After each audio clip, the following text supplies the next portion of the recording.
No, to say this guy was a part of hockey history in very different ways would be an understatement.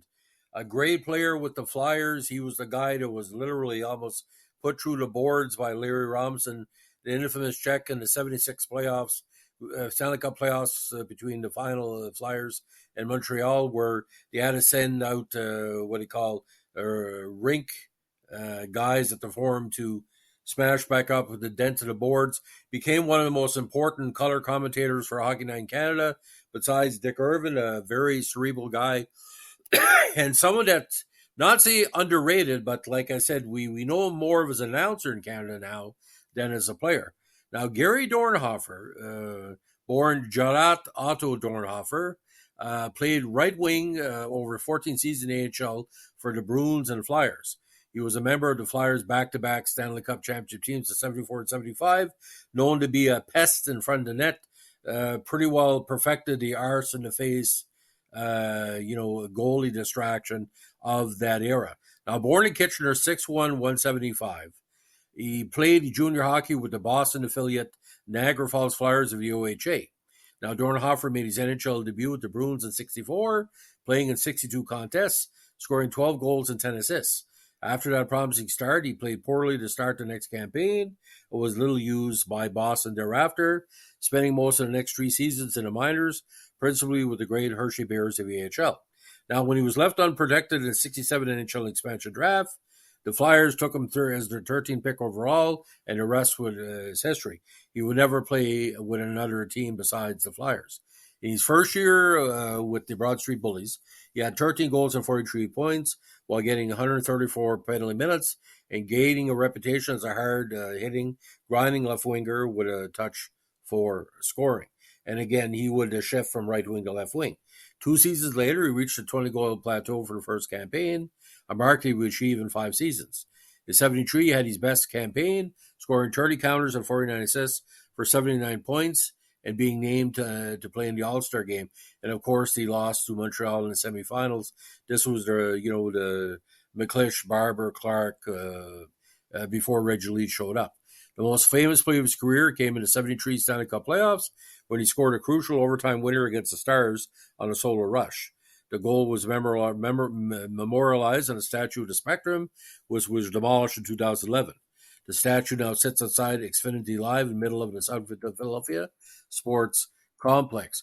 But like I said, the Broad Street Bullies, Dornhoefer wasn't a dirty player. He was an aggressive player. But like I said, he was part of that, pseudo goon squad that he had 8 players. He was part of it that were pretty rough. Now, he was hampered by injuries throughout his career because of his bruising style, and he remained an effective scorer through his penultimate season and was named to play in the All-Star game again in 77 and finished that regular season with an impressive plus 47 mark.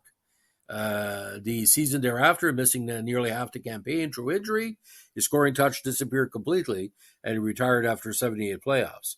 Now, he played in 187 games over 14 campaigns, scoring 214 goals and 328 assists for 542 points with 1,300 minutes and penalties.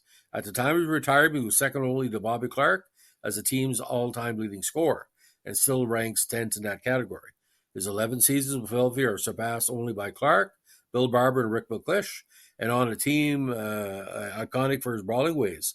Dornhoefer's 8th in franchise penalty minutes. But again, I don't consider him a dirty player. He was never a goon. He just played aggressive.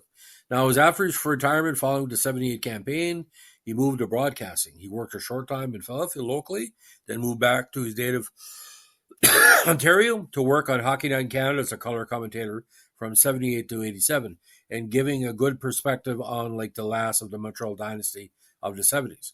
After a 6-year hiatus from broadcasting, he moved back to Philadelphia in 1992 and joined the Flyers broadcast team, originally working with play-by-play man Gene Hart. He served as the Flyers color analyst through the 2006 campaign and eventually became a citizen of the United States of America in 2016. You see, like many Flyers, including Clark and Barber and everybody else, you could hate Gary Dornhoefer, but you had to respect him because he knew where the net was. And let me tell you something, goalies hated his guts. with a passion because he was very aggressive.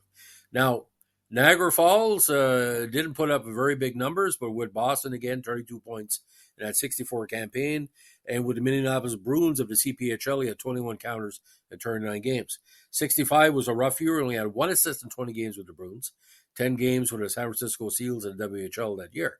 With Hershey in 66, 36 points in 54 games, with only 1 assist for Boston in 10 games. Hershey in 67, 41 points in 71 games.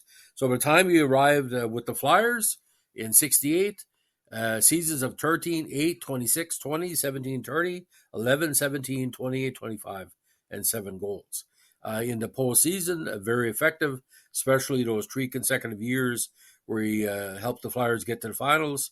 In those campaigns, he had 28 points, including 13 goals in 47 playoff contests.